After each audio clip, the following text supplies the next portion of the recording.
Well, good morning, everyone. It's so wonderful to see you all here today on such a beautiful day in this beautiful part of the world that we call home, a part of the world that we're so privileged to live here. So I'm Richard Cannings. I'm the outgoing Member of Parliament for this riding, and I'm so honored and happy to welcome you here. It's always powerful to be with people who care about each other and our communities and who are working to make lives better across this country, and especially in the wake of last night's tragedy in Vancouver.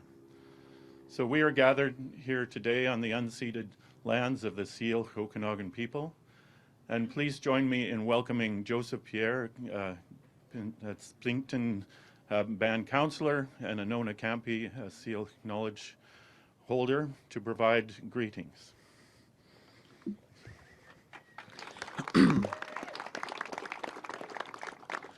Waihaskahol e Peace Seal and Cha Isquis Chahusket, Kintel Penticton, Ulf in Kami, Kin Lim Pichiap.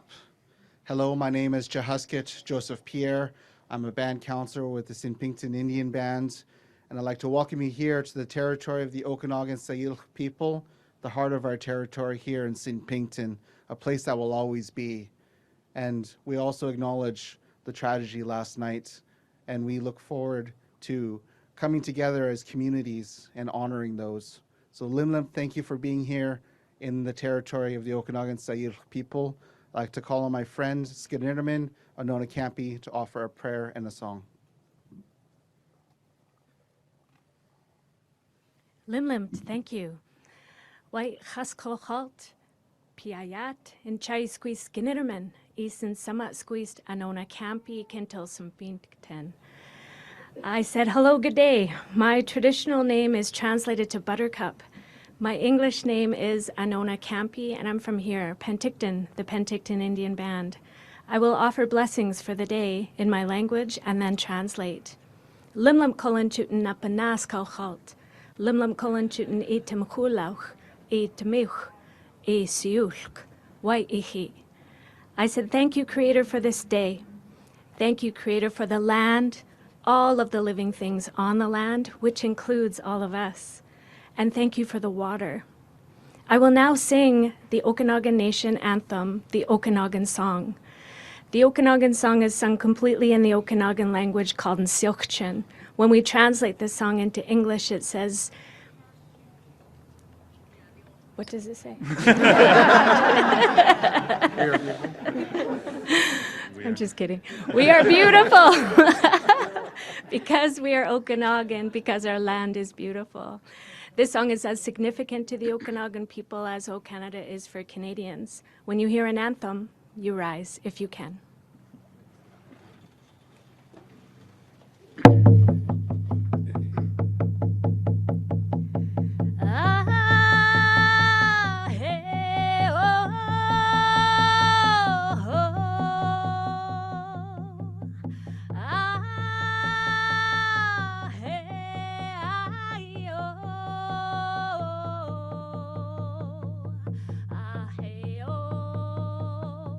Oh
Okanagan, because we are Okanagan.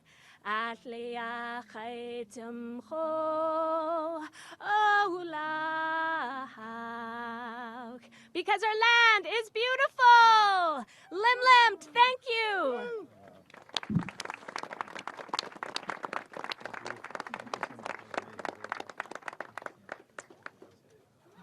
Thank you for starting us in a really beautiful way this morning, Anona. That was really beautiful. I'm Linda Sankey. I'm the NDP candidate for Similkameen, South Okanagan, West Kootenay. Before I begin, I want to offer my deepest condolences for the unspeakable tragedy that's happened last night. I want you to know that I stand with the Filipino community here and everywhere in this moment. And I'd like to lead you in a moment of silence.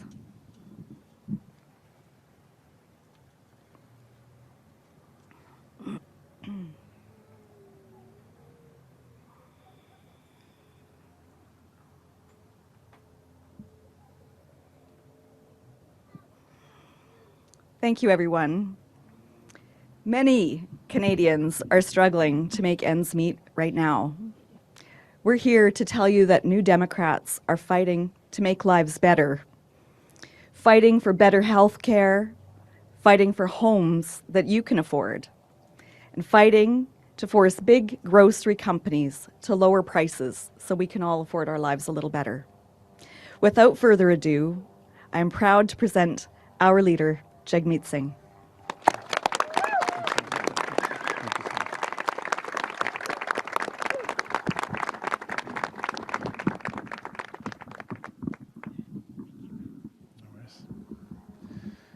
Thank you so much for being here today. I want to thank the councillor, Joseph Pierre, Knowledge Keeper, and Nona Campe for starting us on this very difficult day in a really good way. I want to take a moment to thank Richard Cannings, my brother, my dear friend, for your years of service to this great community. And I want to thank Linda Sankey. I see your love for Similkameen, South Okanagan, West Kootenay, and I see how hard you work for the people and how much you want to fight for them. I want you all to know that I have a call with Premier Eby after this to discuss last night's horrific attack. And I want to talk about last night's horrific attack. Last night, horror struck in a place filled with joy. I was at the Lapu celebration just before the attack happened. I saw families gathered together. I saw children dancing. I saw pride in culture, in history, in community. It's heartbreaking to think that such joy could be torn apart so violently, so suddenly. Together, today, we gather to mourn for lives lost, for families shattered, for a community wounded so deeply. We do not know yet all the details about what happened, but we do know this. When hate is left unchecked, it spreads like a flame. It feeds on fear. It grows in silence, and it leaves devastation in its path. Now is the time for Canada to wrap its arms around the Filipino community. We cannot imagine the depth of your grief, but know this, you do not grieve alone. We are with you in mourning, in solidarity, and in resolve. Even in grief, we must remember what brought us together at Lapu, the spirit of a people who will never be conquered, who meet fear with courage, who rise even when others try to tear them down, who know in their bones that no hatred, no force can ever erase who they are. That spirit lives on today. Hate is a poison. It feeds off isolation, fear, and despair. But the antidote is solidarity. The antidote is community. The antidote is a joy we create when we gather, the strength we forge when we stand together, and the pride we claim when we honor the struggles that shape us. That is the spirit that we saw at Lapu. and the spirit that will carry us forward. Hard times test us. Fear tries to divide us, but we cannot succumb. Because the strength of our communities, our cultures, our commitment to one another is what holds this country together. And it's what we will use to get us through this moment too. We honor those we lost, not by giving in to fear, but by living their spirit, by building a Canada where no one is treated as disposable, where everyone belongs, where hate has no home. We carry forward the flame of resistance, the strength to stand tall, to protect one another, to never let hate define us. To the families, to the survivors, to everyone grieving today, we see you, we mourn with you, we stand with you, and we will not let hate win, not now, not ever. Je suis tellement reconnaissant de la communauté philippine pour la douleur, pour la blessure, pour la perte des proches. C'est un événement horrible qui s'est passé. Je veux vous assurer qu'on est avec vous. Pour la communauté philippine, vous n'êtes pas seul. On est là avec vous. En solidarité. Merci. Thank you.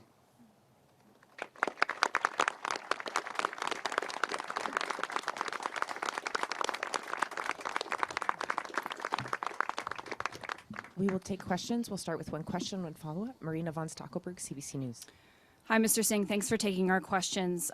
You told us last night when we spoke to you just hours after this happened that your team was reaching out to the community as well as organizers of the event. I just wanted to know if you've spoken to them, and if you have any plans to meet with them today.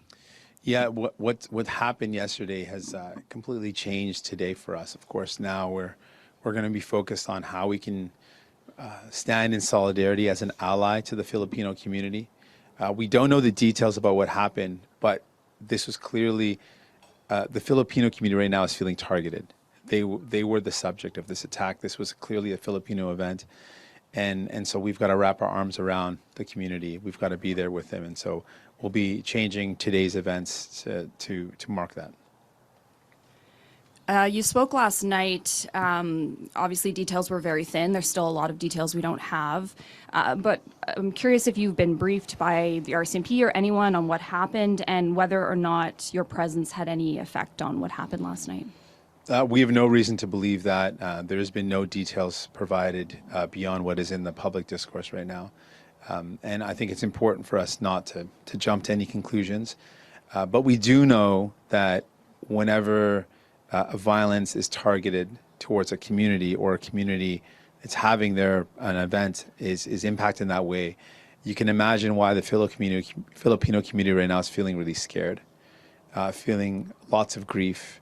That was an event of incredible joy, and then a horrific attack marred that beautiful event. So the community is reeling, and it is our collective responsibility as Canadians to stand together, to put our arms around the Filipino community, let them know you're not alone. We are here with you. We're going to stand with you.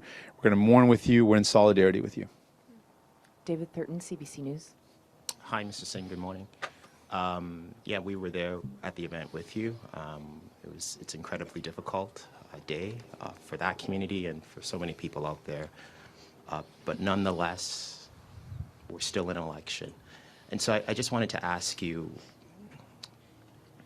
I don't know what I want to ask you. I guess I just want to ask you, what is your closing message in this final day to Canadians?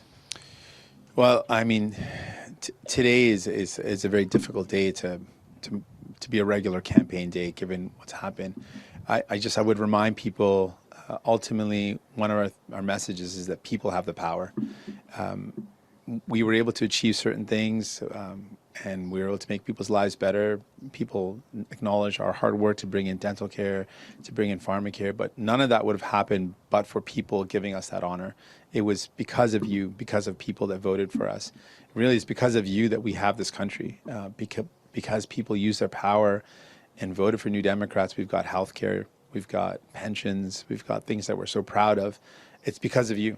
It's because you vote with your heart, because you vote for someone that's going to fight for you. And so I want to remind people of the power that they have.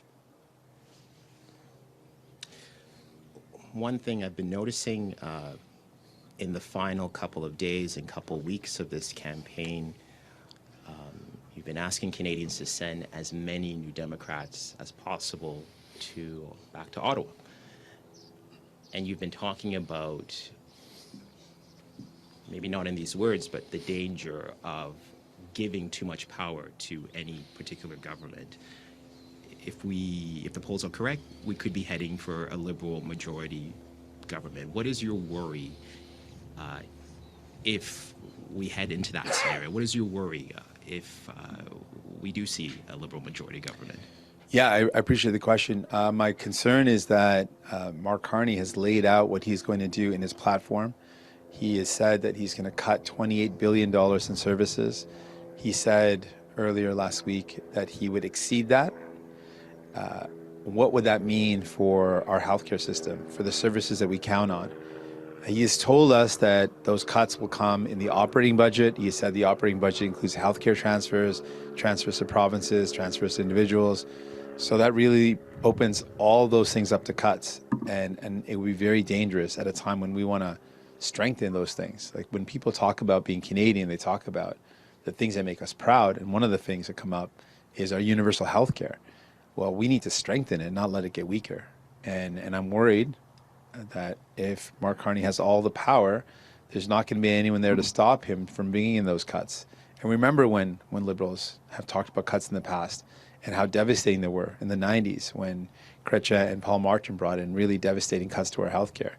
And Mark Carney's telling us that's what he's going to do. So I'm worried about that. I think lots of Canadians are worried. If you're worried, you got the power to send New Democrats there to fight back against that. Judy Trin, CTV News. Thanks. Mr. Singh, at a time like this, when there are other individuals, other politicians who may call for a tougher stance on crime, a tougher stance on how this government, the next government, should deal with the issues involving what they perceive as a social deterioration in our cultural fabric. Where does the politics of compassion come in when it's put up against the politics of fear? Well, ultimately, we are all better off when we take care of each other. Like that's how we build a better world. And it's my offer as leader, it's our vision as a party that we are stronger, we are safer, we are healthier, we are just simply better when we look out for one another. And folks know that in their day-to-day lives. People look out for their neighbor, you look out for the people around you, and that is how we build a community. And really, I mentioned in my speech, it's isolation that feeds this division. It's the fear of the unknown when we look to our neighbors and start saying, you know, they're to blame for the problems created by corporate greed, created by corporate landlords buying up homes that make people unable to find a home that's affordable, when corporate grocery stores rip you off when you buy your groceries and people can't afford things. When people's lives get more difficult, instead of going after the root causes, there are people that want to exploit that fear and that uncertainty and the unpredictability in people's lives and give a scapegoat and say, oh, it's that person over there. And I really think the fabric of our society is stronger when we are together. And when we come together, link arms, and know that the challenges we're up against will only be overcome when we are fighting together and to lift each other up. And so I think that's ultimately the best way forward. Of course, people deserve to be safe, and public security and public safety is fundamental. And we need to do everything possible to look at ways to keep communities safer. But to build a better community, we only do that when we lift each other up. We don't know the motives or the cause of what has happened, but there is the likelihood, a possibility that the individual involved may have been dealing with mental health issues. You have been probably of the three main candidates speaking a lot about healthcare. You try to focus on it, I think, in comparison to the other two leaders, much more.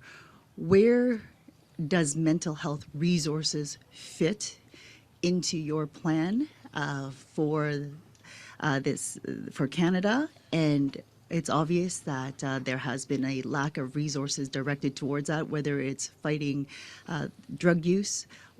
What resources would you put toward that? I appreciate the question, and I appreciate your sensitivity around we don't know, and we don't want to speculate at this point what was the cause. We don't know that at this point. But when it comes to mental health, we know that it is a major concern in our country. And one of the things that we are pushing for in our healthcare platform is that mental health care should be a part of our public health care. It always should have been, and we have to treat it that way. It should be fundamentally connected. And so that means getting access to mental health supports, that means addiction and rehabilitation services. That should be considered fundamentally included in our public health care.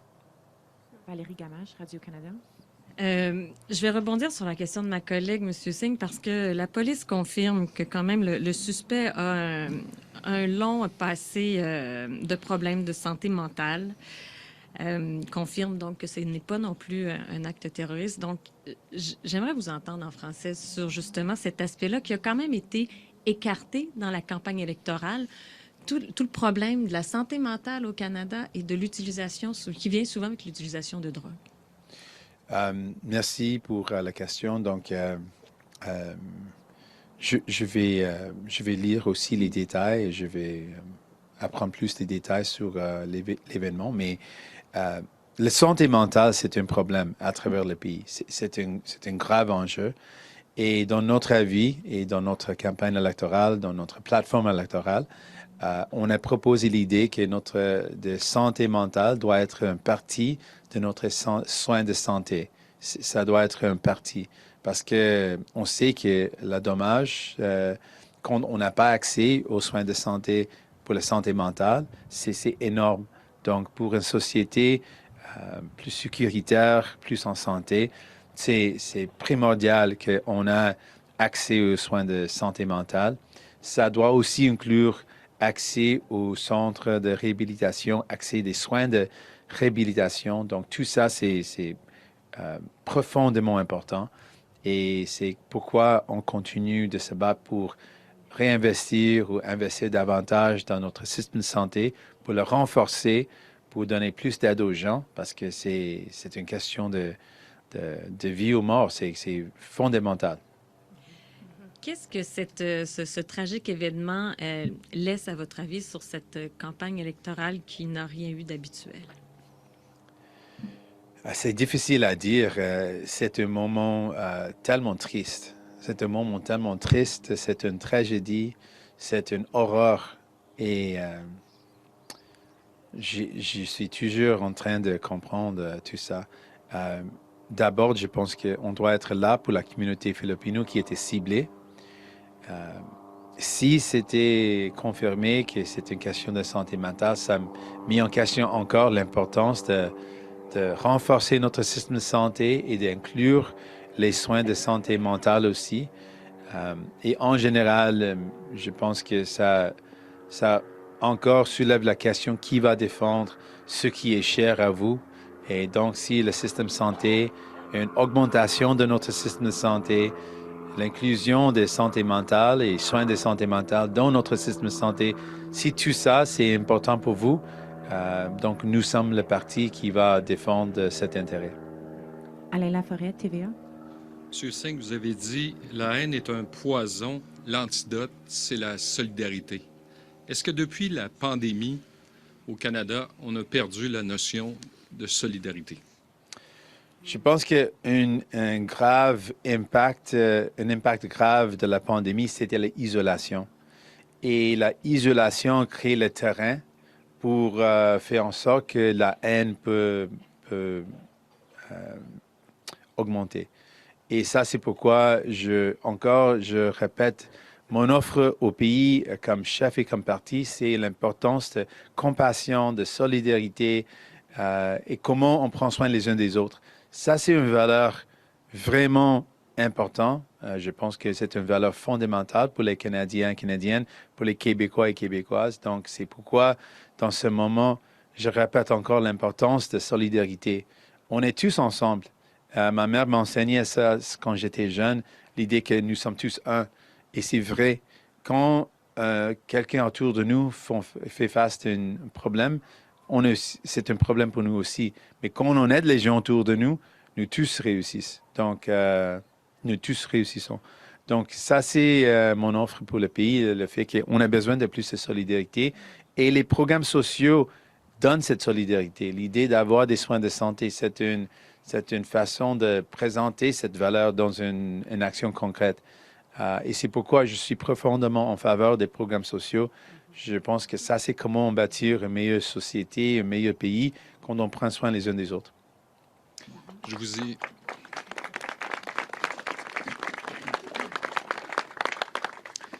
vous ai vu danser hier, je vous ai vu signer des autographes avec des enfants, je vous ai vu faire des câlins à des enfants à cet événement. Quel impact ça va avoir sur vous, ce qui s'est passé hier, et sur le reste de votre campagne?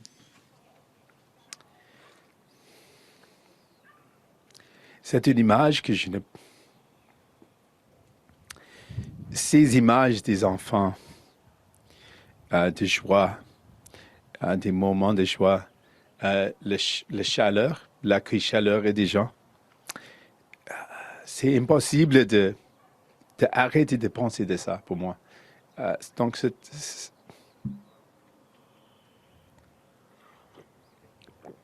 ça a eu un impact énorme.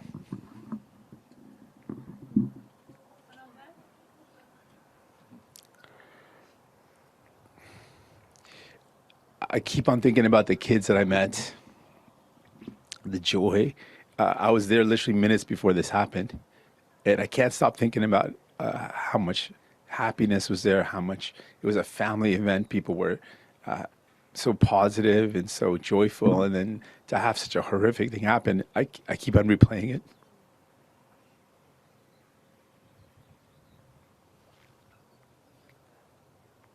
Hélène Mocas, la presse canadienne. Oui.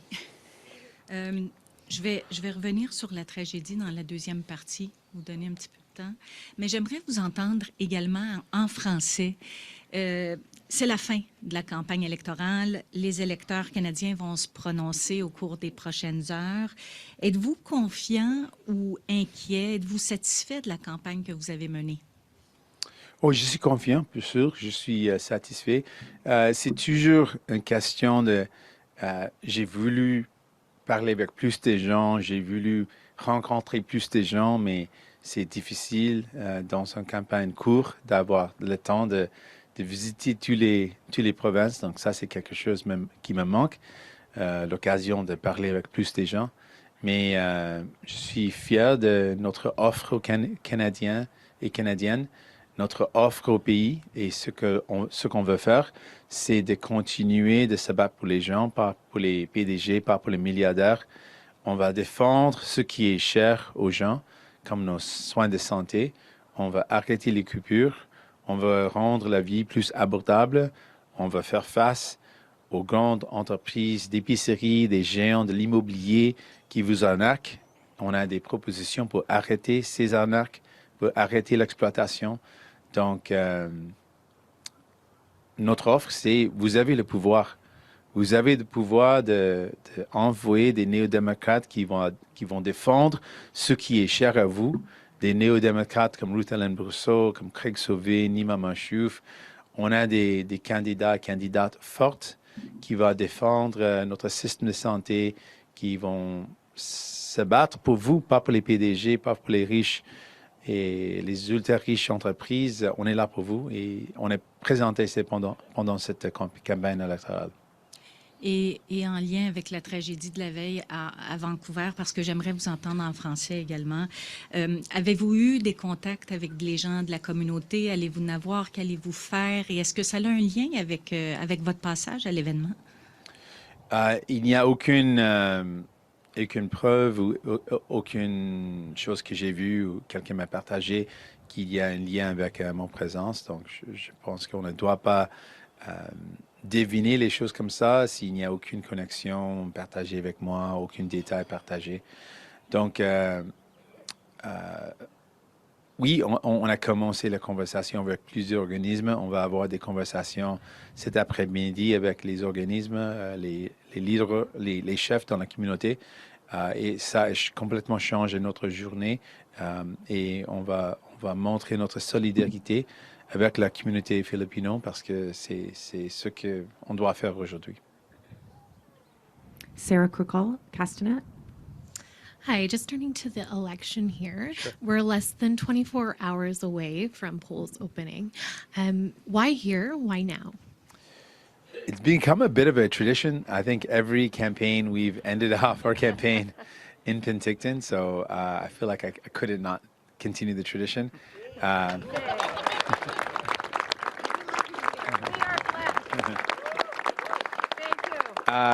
I love the people of Penticton. I've had such great connections with people here. Richard's been such a dear friend to me, so kind of in honor of Richard being the MP.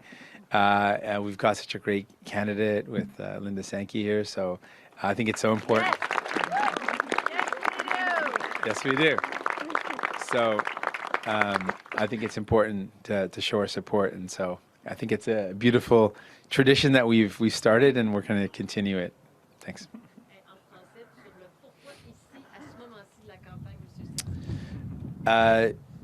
C'était, je pense, dans le passé, c'était par hasard quand on a commencé.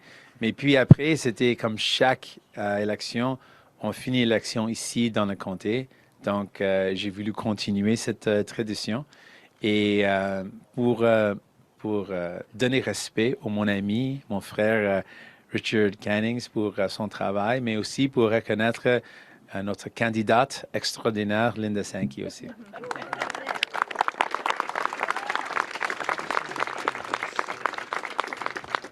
And in the provincial election, we saw that the Okanagan turned blue conservative. What do you think will make that different on a federal level? Well, I just want to remind people of the power they have. We've seen, I think, more and more people looking closely at Pierre Poilievre's plan, and what he's proposing is really cuts for tax cuts for millionaires and spending billions of dollars. I think it's $19 billion he wants to spend on giving millionaires a tax cut. But when you look at his plan, he's not actually even offering any benefit to people for, I think, a couple years before you actually realize any of the tax savings for middle-class folks. But he wants to cut dental care, pharmacare, child care. So he's going to try to give you a couple $100s of savings in tax in this first year, but then cut tens of thousands of dollars of benefits. Like you're going to lose dental care, which is $1,200 a year, lose child care, which could be $10,000 a year, and lose things like pharmacare, which for some families, again, that could be thousands of dollars a year. Free diabetes medication, which we fought for and delivered. So it's not a good deal. I think people are looking at that and saying, that doesn't really make sense. And if you're one of those folks saying, you know what, I'm looking more and more at Pierre Poilievre's plan, it's bad for us. And you want someone that's going to stand up for the things that you care about, that you believe in, like our health care, keeping it strong, making sure we expand it, making sure we expand pharmacare to include all essential medications so people don't have to worry about the cost of their medication. If these are things that you care about, then Linda Sankey is your vote here in this riding. Yes, yes. Brennan Phillips, Penticton Western News. You spoke a bit earlier about how in the wake of a tragedy and stuff that it may be people may be looking for scapegoats and such like that. And this election has definitely seen some of the most polarizing in the field of alignment. How do you and how does Canada move forward without becoming more divisive in our politics? We've got to respond to the needs that people have. And right now, the number one needs that people tell me about all the time is cost of living and healthcare are two things that people care deeply about. In the cost of living, people tell me they can't afford their groceries and they can't afford a home. And if you got a home, you're worried your kids can't afford a home. And if you got a place you're renting, you're worried you're going to get rent evicted. You're going to lose your place because someone's going to buy it up and kick you out. So people are worried about those fundamentals, right? Food and shelter. These are basic things that people need. When you don't get those things right, people feel rightly upset and angry. Like, we can't have the basic necessities. How can you build a life? And sadly, other parties aren't actually giving you real solutions. Like if you look at Pierre Poilievre's plan, he's saying the same private developers that have made lots of money off this housing crisis are the ones that are going to fix it. That's just not going to work.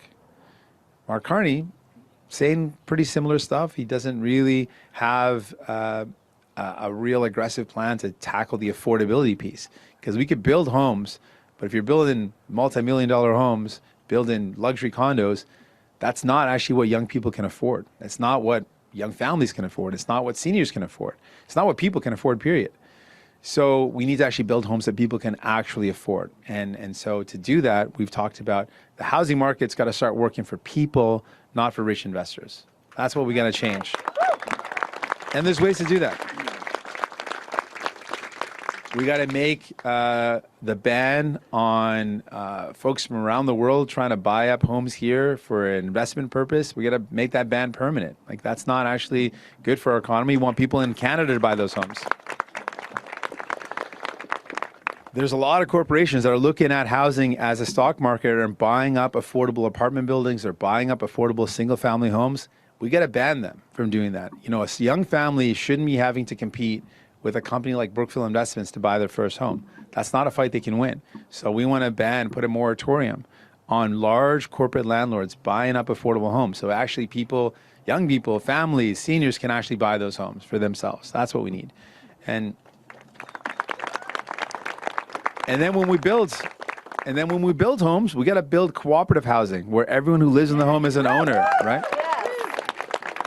We got to build homes where the goal is not-for-profit buildings where the goal isn't to squeeze as much rent out of the tenant. The goal is to keep it as affordable and as quality as possible. We need to have federal level investments in homes like we did after the World War, where we're investing in building these homes so people can afford to buy their first home. That's what we got to do. We got to build homes that people can actually afford to own or to rent. We need to have a whole bunch of different options, and the other parties aren't talking about those solutions.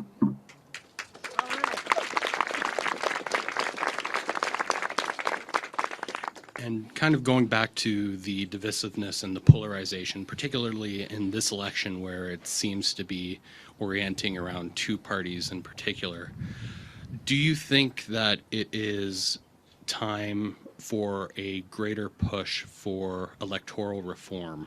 Oh yeah, of course, 100%, 100%. Yeah, for many reasons.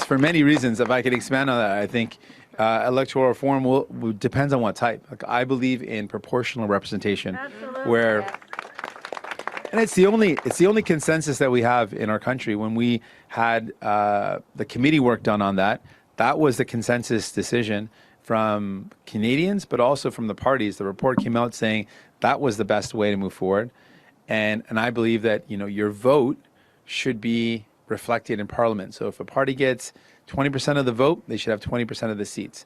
And it would give people real power. They would see that their vote is actually being reflected in Parliament.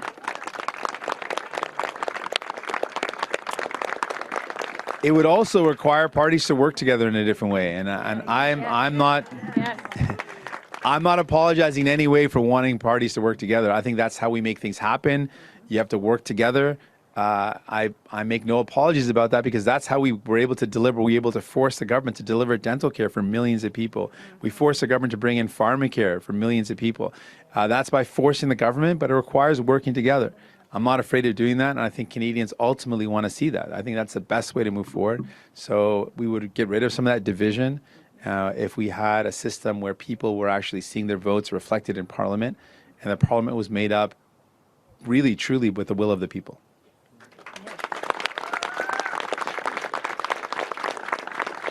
Last question, Dave Baxter, Canadian Press. Hey, Mr. Singh. Yeah, we've been getting more information from what happened as interim police chief Ray was doing a press conference as you were speaking. He's now calling this the darkest day in Vancouver history. He said the suspect has an extensive history with police and health professionals, mostly related to mental health. And I believe Valerie asked about this already. We know there are 11 people dead now. Wow. This does include young people. What do you make of these developments? Yeah, it was the kids that I kept on thinking about. And because in that crowd there were so many young people and they were so filled with joy, and I know that you're all are feeling it too because you were there. Yeah, it is a dark day. It is a dark day, and it's hard to kind of bounce between talking about I want people to vote for us, but also I'm so torn up about this. So it's a really tough day. Thanks. Yeah, thanks. Thanks, everyone. Merci. Yeah. Conference Jagmeet. Thank you. Thank you. Take care. Thank you.